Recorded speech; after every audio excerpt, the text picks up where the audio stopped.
Okay, hi guys, I'm Dan from Data Funds, and I'm going to present bringing Fairdrop to production using Swarm and fds.js.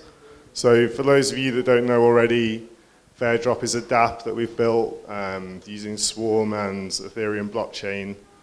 It is built around file storage and originally intended to be a drop-in replacement for WeTransfer, but then we decided to add encryption and messaging and all sorts of stuff. So that's the story with that.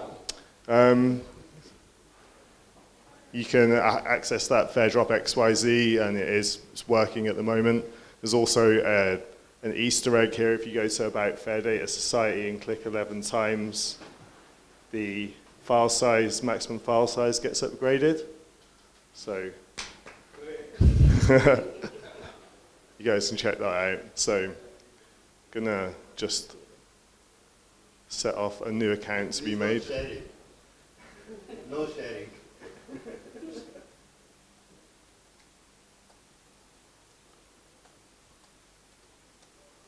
So that's how you create an account, and hopefully that'll all make sense at the end. So I'll get back to the presentation, and I'm going to go through this quite quickly because I know we're a bit pushed for time.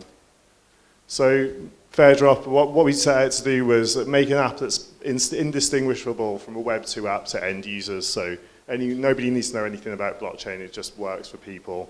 They don't need to know anything extra. They can just carry on with it. But under the hood, it's completely Web3 decentralized architecture. And of course, to go into production, you need a stable infrastructure, which was really the challenge that we've been focusing on lately. So this was the initial release at DevCon in 2018. Fairdrop at the top was a single page app, but with all of the JavaScript that handled all the Swarm feeds and interaction with the blockchain included in it. And then we were using Ropster and Swarm, and this wasn't particularly stable.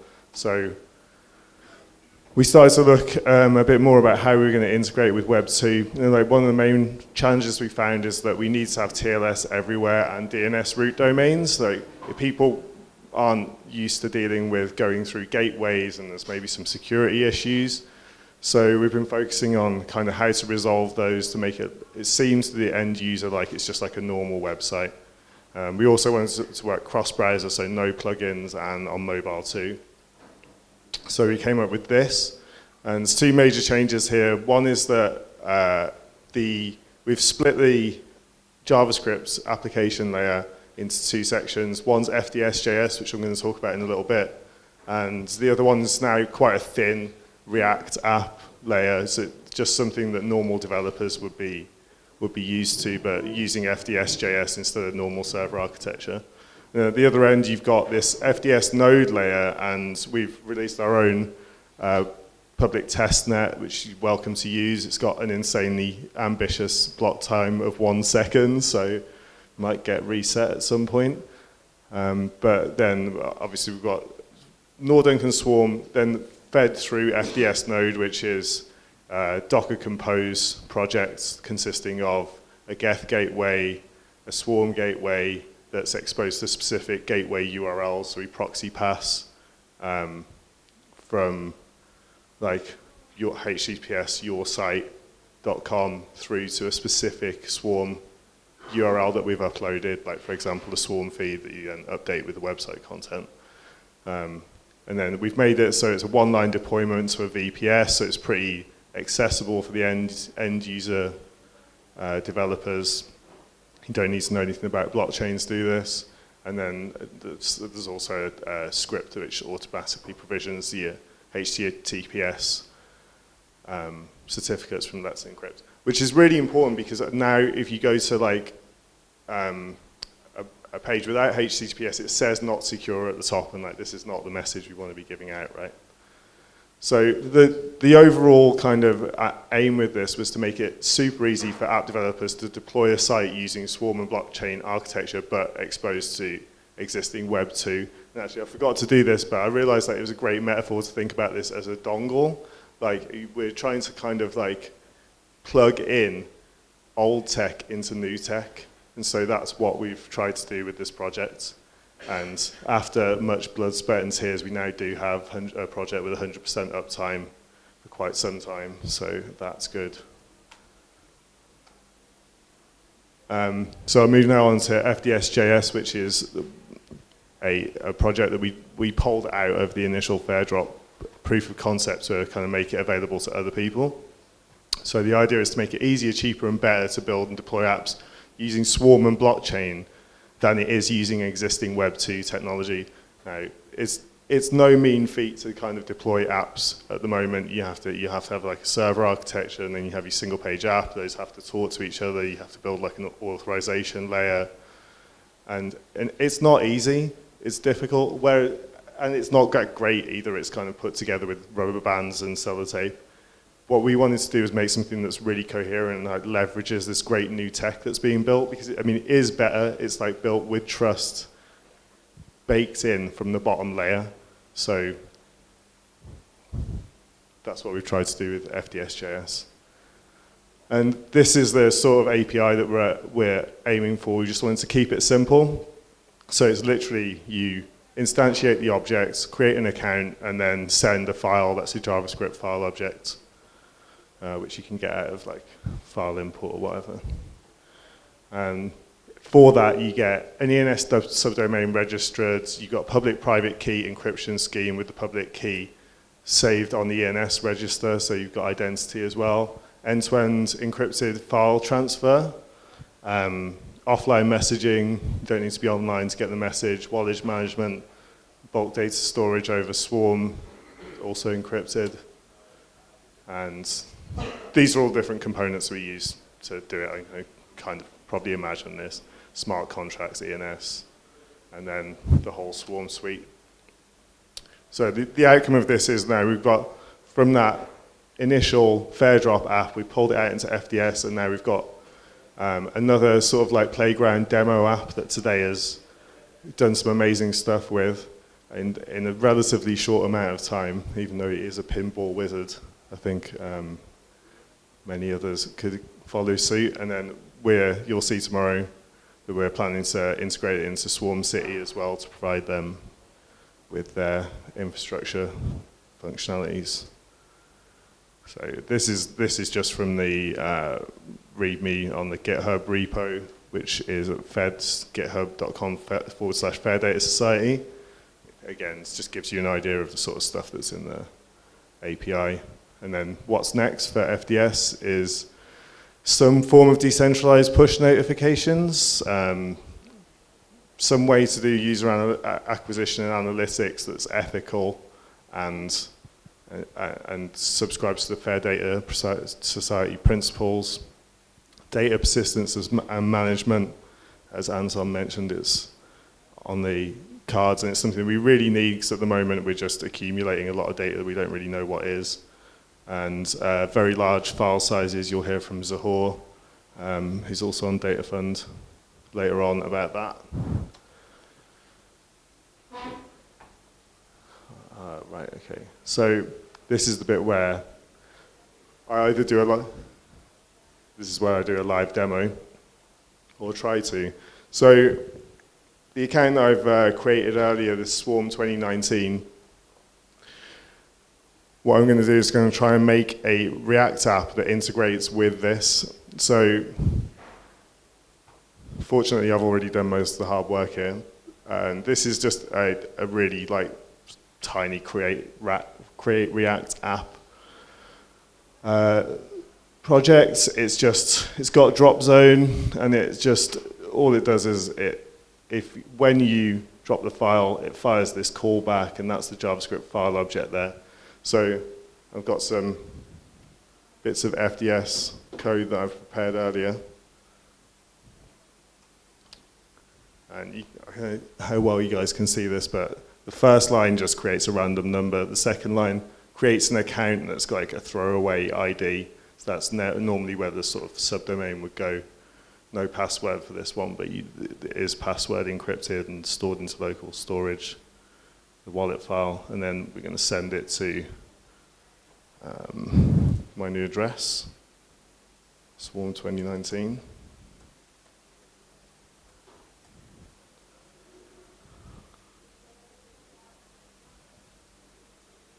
Okay, I think that's right. So this is the swarm hole, put it in here, and it ends up in swarm. That's the plan. And you can see in the console here what's happening is the faucet is gifting ETH. Now we're doing transactions on the blockchain, registering all the different bits for ENS. We've registered the subdomain, and in the network panel now we'll be going crazy, hitting up all the various different stuff that we need to do to make this happen.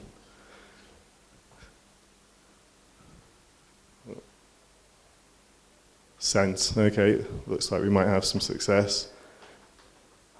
And then, yeah, so it's popped out in Fairdrop. Because we're using all the same infrastructure and the same library, you've got interoperability between everything, and if you look, that's the image has been sent through, and that's been encrypted as well over Swarm, so message complete.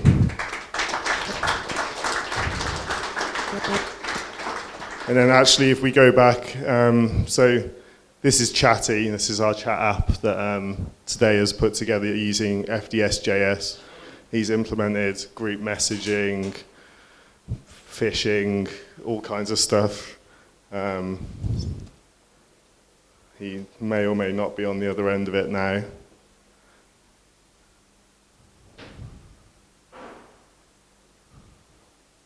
So we'll see if he responds, but what I wanted to show you was that if I change the, so my account here is SIG32, there he goes, responded, he's still there. If I change the ID here to SIG32 and try and drop another file in, then it should actually appear in Chatty. You can see I've already got some from before where I've been trying it out.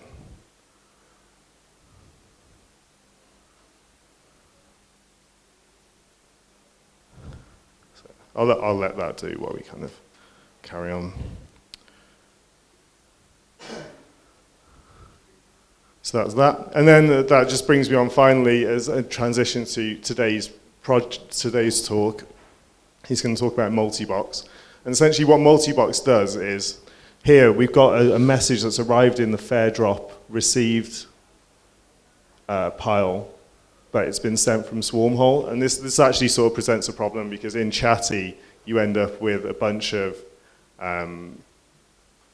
text files that get sent. Actually, I could send it here from Swarm to Swarm 2019.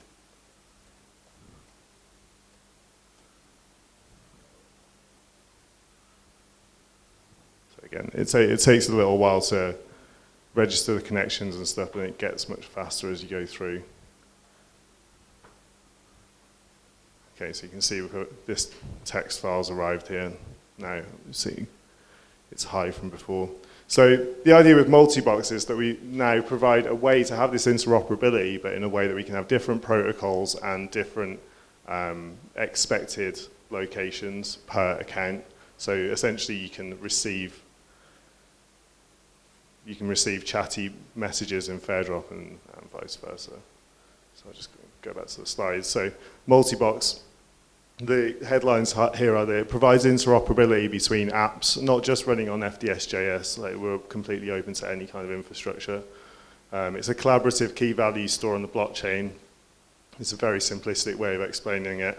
And central source of information signposting from ENS subdomains, so in a similar way that you use content field to kind of indicate where the website resides on Swarm. This will show all sorts of different things. And then finally, it indicates the protocol to allow the app to correctly interpret the data structure. So for example, is it encrypted? You know, what's the data structure? How do we deal with it? And then this is the vision where we would like to end up with. From Fairdrop, where you'd have just the received, sent, and stored, now we've got all these different kind of repositories of data that are all signposted by multi-box. So like working from bottom up, we've got like consents that allow people to use your data. Then we've got EtherGit repositories that you own in code or that maybe you've been sent. All of your calendars that we pull in from various sources. At the top, you've got all the different social stuff, stuff that's come from your mobile phone provider. They send you like what IP allocations they've given you, what geo-tracking information that so you can like plot that on the map and see where you've been in the last year, some analytics, banking, so on. You kind of get the idea. So the idea is to have a central repository of data that you can view through any of these apps. And like in a similar way that you've got the navigation here, for Fairdrop, you could also have that for Chatty or Swarm City or any other app that you wanted to access it, as long as you've got the encryption and keys for your data, right? So today is going to dial in from Skype and fill you in on multi-box. But for the time being, thanks for that. And that's where you can get in touch with us, I think. And yeah, thanks very much.